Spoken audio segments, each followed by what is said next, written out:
We're living in troubled times and people are hurting everywhere. How will you help? What will you do to make a difference in someone else's life that could be the positive difference that they need to just be able to make it? How will you help? I want to offer you some thoughts today that may assist you in figuring out where your place is in God's divine plan to bless God's people in this challenging season in which we live. We're living in a season of pandemic and a season of social and political upheaval in our country and around the world. How will you help? First, make up your mind. Make up your mind to do something. Don't decide to sit. Don't decide to wait. Make up your mind to do something. And then assess your ability. Assess your ability. See what you can do. You are gifted, uniquely gifted. You have abilities and gifts and skills that others do not have because God has given each of us our own gifts and abilities. Give your gift in accord with your ability. What are you able to do? Determine that. Assess your abilities. Find out what you can do. And then decide that you're going to relieve suffering somewhere in the world. Now, all of us have a gift.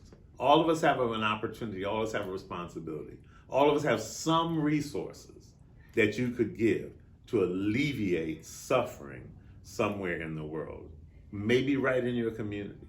Maybe you can donate some clothes to a shelter or to an entity that is giving clothes to people who are in need. Maybe you could provide a meal for a family who's lost a loved one, or you could provide some financial resources to someone who is in need. Most importantly, maybe you could support your church. Maybe you could give to your church. Dr. Charles Adams once said that a man came to his church and said, "Pastor, I don't have anything to give in my tithe today because I gave my tithe to a woman I saw walking down the street who didn't have food.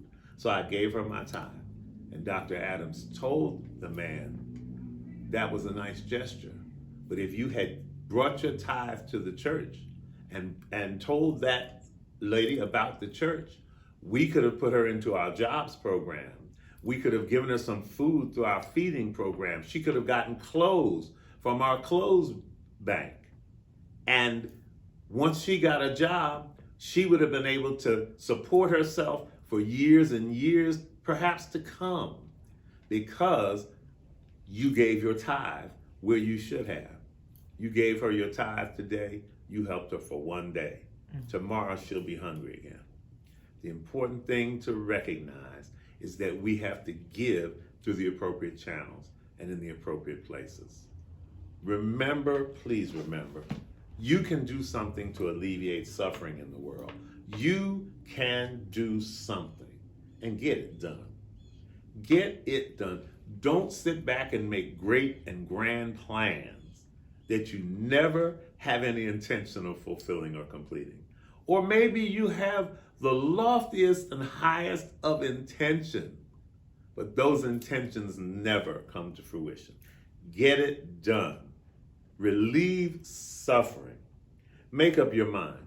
Assess your ability and decide that you're going to relieve or alleviate suffering in the world, but not just in the world, right here in your community. God bless you. Have an amazing week.